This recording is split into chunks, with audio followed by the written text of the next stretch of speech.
So I've been thinking for the past couple of weeks of this whole filter challenge thing, and somebody commented on one of the posts that I put out there saying, how are you going to do that?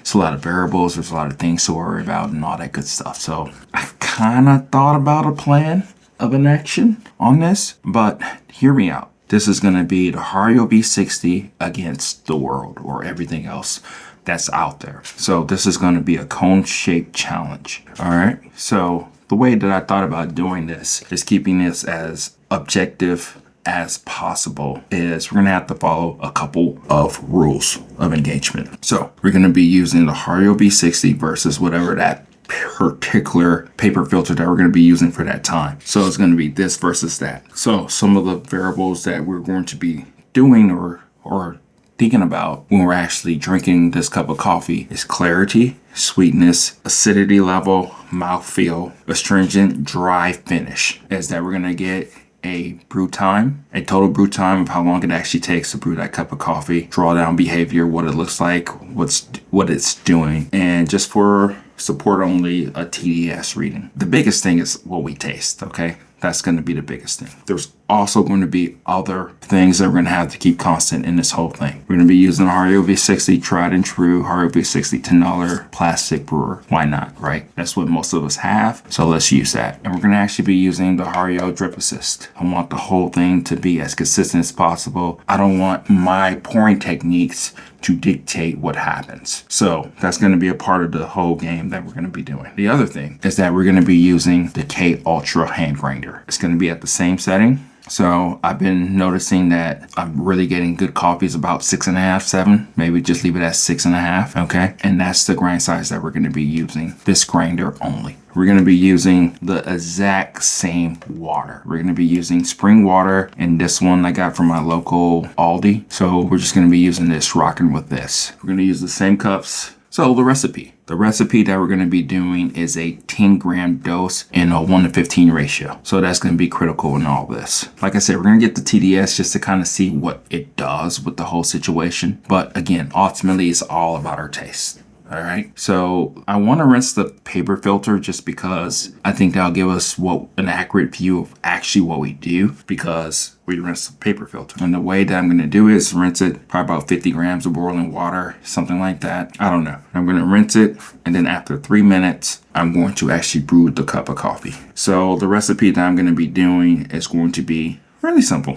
We're going to do 50 grams and I'll start the bloom for 30 seconds as soon as I first push the button, okay? Then after 30 seconds, I'll wait another 20 seconds and then I'll do the second pour. And then the third pour is going to be after those 50 seconds, total 50 seconds. I'll do another 20 seconds and then we'll go from there. I just want to make sure that it's as close to possible as we can get it. And we're just trying to see what the water actually does with the brewer and the temperature and all that stuff. One thing that I'm going to be using is I'm going to be using the Hario kettle. I'm going to be using a regular kettle, but I'm going to do it all boiling to 211, 212 degrees Fahrenheit. And I want to use that because I want to make sure that I do measure out exactly 150 grams of water for this particular experiment. Okay.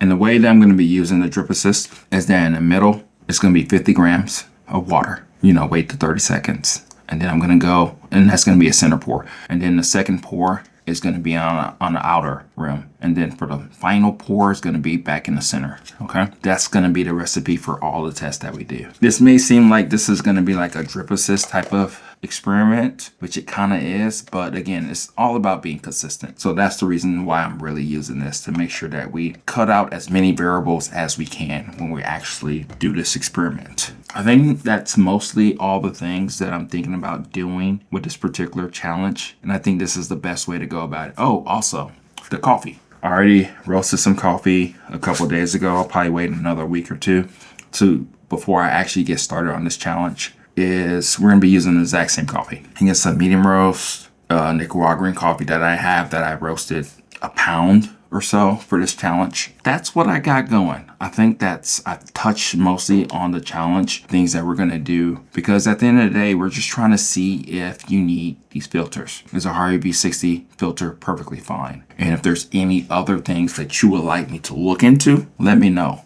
And if there's any variables that I didn't think about, anything that I should keep more consistent, things to worry about, let me know. So once I get some of your information, then that's when I will officially start the challenge. I think I've kept a lot of things consistent. The biggest thing is that, what do we need to do? How do we need to go about drinking our coffee? Is Hario V60 perfectly fine? Can you manipulate coffee in a way to where you can get tasty coffee off a very cheap coffee filter? Do we have to get a fast filter? Do we have to do all this other stuff in order to make a good cup of coffee? That's really what it comes down to. That's more so the way that I'm thinking about doing these challenges. I know there's some things that I need to worry about as it pertains to actually drinking the coffee. But again, it is what it is. Everything can't be perfect. And I think it'd be kind of insane to actually drink these back to back to back to back and try to make a logical assessment of what is actually going on in my mind and my tastes and all that stuff. So let me know what you think. We'll go from there. This is going to be a lot of fun. I think so.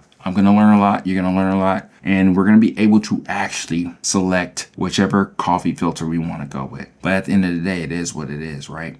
We're just trying to understand the coffee that we have with the filters that we have. So let me know what you think. Let me know if this is insane. And let me know if there's anything else that I probably forgot that we need to take into consideration when I actually do this actual challenge.